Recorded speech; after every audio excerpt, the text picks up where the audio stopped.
ሰላም ሰላም ውድና የተከበራችሁ አሁን ማንም ሰው ባይወድ እንኳን ወደ ቻናሌ በሰላም መጣችሁ እያልኩኝ ዛሬም እንግዲህ እንደተለመደው በአዲስ ቪዲዮ ከች ብያለሁ። ያው እንግዲህ ትላንት ወዳለታ ዳኒ ከዋንቲያ ጋር ቪዲዮ ሰርቶልን ነበረ። ዋንቲያ ከሀገር ልወጣ ነው፣ ነገር ግን ልጇን ሞኒካን በአደራ መልኩ ለመያዝ ቃል ገብቻለሁ ብሏል። ተቀብሏትም ያው ሞኒካ እንግዲህ ልጇም ተላቅሰው ተለያይቷል። ያው ዋንቲያ የት እንደምትሄድ አላወቅንም ነበረ። ያው ልትከርመን ትችላለች፣ ቶሎም ልትመጣ ትችላለች ነበረ ያለን እንጂ እዚህ ሀገር ነው አላለንም ነበረ። እንግዲህ ዋንቲያ ደግሞ ዛሬ አሪፍ ቪዲዮ ለቃለች። ዘና ፈታ እያለች ዱባይ ላይ አዲስ ቪዲዮ ለቃልናለች። ያው ዱባይ መሄዷን ታውቋል ማለት ነው። ዳኒም እንግዲህ ቃል በገባው መሰረት በደንብ አድርጌ እንከባከባታለሁ ብሏል ልጇን ሞኒካን።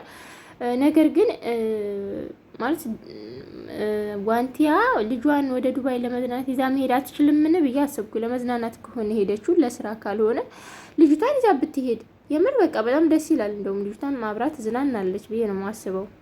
ለማንኛውም ዋናው ነገር ፈታ ዘና ማለቷ ነው። ከዛ ሁሉ ነገር ውስጥ ወጣ እዚህ ደርሳ እንዲህ ለመዝናናት በራሷ ጥረት ያው በህዝብም ቢሆን ነገር ግን በህዝብም ተረድቶ ወደዛው ያ የህዝብ ገንዘብ ሲያልቅ ውድቅ ብሎ የሚቀር ሰው አለ።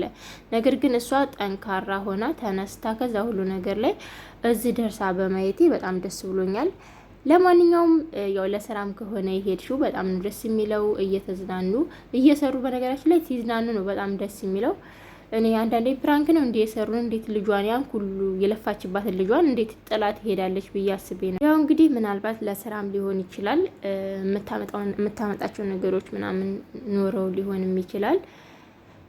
ያው እንግዲህ ልጅቷ ደግሞ እንደማታለቅስ ተስፋ አለኝ። ዳኒም በደንብ ነው ቃል የገባው። ካለቀሰች ደግሞ ቪዲዮ ይሰራልናል ብዬ አስባለሁ። ምክንያቱም ያው ሁሉን ነገር ወደኛ እስከሚያሳዩን ድረስ ደግሞ አሁንም ቪዲዮ ይሰራልናል ብዬ አስባለሁ። እሱም በደንብ እንከባከባታለሁ ብሏል።